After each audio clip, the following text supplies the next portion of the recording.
Shalom, selamat pagi. Tuhan Yesus memberkati kita. Biarlah kita hari-hari ini tetap berbuah lebat, berbuah banyak seperti yang diharapkan oleh Tuhan.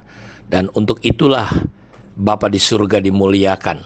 Saya ingin ajak kita kembali, Bapak Ibu, membaca Alkitab, bagaimana kita bisa bertumbuh, kunci atau rahasia bagaimana hidup berbuah-buah. Dalam ayat 1-8 Yohanes 15, akulah pokok anggur yang benar dan Bapakulah pengusahanya. Setiap ranting padaku yang tidak berbuah dipotongnya, dan setiap ranting yang berbuah dibersihkannya supaya ia lebih banyak berbuah. Kamu memang sudah bersih karena firman yang telah kukatakan kepadamu. Tinggallah di dalam aku dan aku di dalam kamu. Sama seperti ranting tidak dapat berbuah dari dirinya sendiri kalau ia tidak tinggal pada pokok anggur. Demikian juga kamu tidak berbuah jikalau kamu tidak tinggal di dalam aku. Akulah pokok anggur dan kamulah ranting-rantingnya. Barang siapa tinggal di dalam aku dan aku di dalam dia, ia berbuah banyak. Sebab di luar aku kamu tidak dapat berbuat apa-apa. Barang siapa tidak tinggal di dalam aku, ia dibuang keluar seperti ranting dan menjadi kering. Kemudian dikumpulkan orang dan dicampakkan ke dalam api lalu dibakar. Jikalau kamu tinggal di dalam aku dan firmanku tinggal di dalam kamu, mintalah apa saja yang kamu kendaki dan kamu akan menerimanya. Dalam hal inilah Bapakku dipermuliakan, yaitu jika kamu berbuah banyak, dan dengan demikian kamu adalah murid-muridku. Seorang murid yang sejati ukurannya bukan hanya sekedar sampai kepada jiwa-jiwa, walaupun itu adalah bagian orang-orang yang berbuah banyak. Tetapi kesejatian kita adalah ketika kita berbuah banyak. Dan berbuah kita sudah sepakat bahwa bukan bicara pelayanan, bukan bicara berkat, bukan embel-embel, bukan cerita tentang hanya sekedar cakap-cakap atau cerita tentang Tuhan. Tapi berbuah adalah bicara tentang hidup Kristus yang semakin nyata. Hidupku bukan aku lagi, tapi Kristus yang ada di dalam aku. Kalau aku hidup, aku bekerja keras untuk memberi buah. Kata Rasul Paulus, jadi berbuah adalah sebuah kehidupan yang berubah semakin seperti Kristus. Nah, karena itu saya ingin mengulang kembali, kuncinya adalah yang pertama, kita menyadari siapa diri kita dan siapakah Tuhan itu. Yesus berkata, aku pokok anggur yang benar. Aku pokok, kamu ranting. Jadi kita perlu mengerti, kita perlu sadar betul-betul bahwa kita hanyalah ranting. Sebuah ranting tidak bisa berbuah dari dirinya sendiri. Sehebat apa, sejago apa, sepintar apa, secanggih apa, ranting tetap ranting.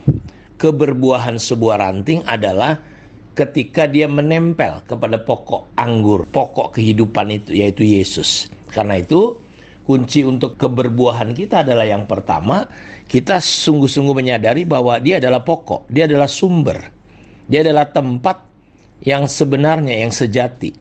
Seringkali kita nempel atau kita menempatkan diri kita kepada hal-hal yang justru akan semakin membawa kita pada keadaan yang kering. Ketika kita berpikir dunia, uang, pangkat, jabatan, kedudukan, prestasi, kita pikir itu dan kita menempel ke situ, justru kita akan makin kering seperti ranting. Karena ranting hanya bisa berbuah ketika dia menerima aliran yang sebenarnya, dan hidup kita hanya bisa menerima kehidupan yang sebenarnya adalah ketika kita menyadari bahwa Tuhanlah satu-satunya sumber kita, bukan yang lain. Seringkali kita mencari sumber-sumber yang lain. Sumber kita adalah Tuhan yang akan mengalirkan damai, sejahtera. Kenapa seringkali kita sudah memiliki segala sesuatu, kita tetap takut, kita tetap khawatir, kita tetap cemas, kita depresi, kita stres. Karena kita berpikir bahwa hal-hal di luar sumber selain Yesus, kita bisa berpikir bahwa itu bisa menolong kita. Saya punya statement berkata bahwa apapun yang kita usahakan, apapun yang kita pergumulkan, apapun yang kita dapatkan, satu hari kita akan tinggalkan semuanya ketika kita mati. Ya, Yesus berkata jangan bekerja hanya untuk makanan yang fana, hal-hal yang lahiriah. Karena itu sadarilah bahwa dialah adalah sumber kita, ya, bukan yang lain. Ya, jangan yang lain, jangan nempel sama yang lain. Saudara, apapun yang menjadi kebutuhan kita, karena itu berbahagialah orang yang lapar dan haus akan Tuhan. Berbahagialah orang yang lapar dan haus akan kebenaran. Jadi kunci pertama adalah kita menyadari bahwa Yesus adalah pokok sumber kehidupan. Kita hanya ranting. Yang kedua, kita perlu belajar supaya kita bisa berbuah banyak, adalah kita belajar untuk tinggal, ya, tinggal di dalam pokok itu. Kita menyadari dia adalah pokok itu, pokok kehidupan, sumber kehidupan. Yang kedua adalah kita harus mulai belajar tinggal. Ya, kita tidak perlu dipaksa-paksa, kita tidak perlu didorong, tapi kita tahu dengan kesadaran sendiri kita datang, nempel. Ya, saudara jangan sampai kena tipu oleh iblis yang berkata kalau kau makan buah ini, kita melanggar firman Tuhan, ya kamu akan jadi seperti Allah. Tidak, Adam dan Hawa sudah seperti Allah. Mereka diciptakan segambar dengan Allah. Tetapi iblis coba menipu Adam dan Hawa dan menipu kita dengan berusaha mencari sesuatu yang di luar Tuhan untuk menggapai pencapaian kita, untuk membuat kita mungkin puas. Tapi realitanya kita nggak pernah puas. Kenapa? Karena kita nggak pernah tinggal. Karena itu langkah kedua setelah kita menyadari dia adalah sumber, langkah kedua adalah kita belajar tinggal. Meno, tinggal tetap, setia sampai akhir, sampai waktu membuktikan. Ya, kita bukan hanya sebentar hari Minggu tinggal dalam Tuhan, Senin sampai Sabtu kita tidak tinggal di dalam Tuhan. Ya, kita bukan hanya sekedar tinggal di dalam gereja, tinggal di dalam pelayanan. Seringkali orang berkata, ayo datang ke gerejaku. Gerejaku hebat, gerejaku luar biasa, gerejaku ini, itu, dan segala macam. Padahal Bapak Ibu, kita bukan disuruh tinggal di dalam gereja, di dalam pelayanan, tapi kita disuruh tinggal di dalam Kristus, di dalam Tuhan. Karena itu saya berdoa, Tuhan membuka mata hati kita sehingga kita bisa menyadari bahwa kita perlu tinggal di dalam Tuhan, menerima segala sesuatu yang datangnya dari Tuhan. Musuh terbesar kita itu adalah kekuatan, kemampuan, kepintaran, kehebatan diri kita. Itu kunci kedua. Kunci ketiga adalah firman Tuhan dalam Yohanes 15 ayat 7, tinggallah di dalam aku dan firmanku tinggal di mana? Di dalam kamu. Apa yang tinggal di dalam hidup kita? Apakah firman, apakah kepahitan, apakah kepintaran kita, atau luka-luka kita, atau kesombongan kita? Seringkali firman tidak tinggal tetap dalam hidup kita. Ya, ini persoalan. Karena itu firman Tuhan perlu tinggal, ya, menguasai hati pikiran kita.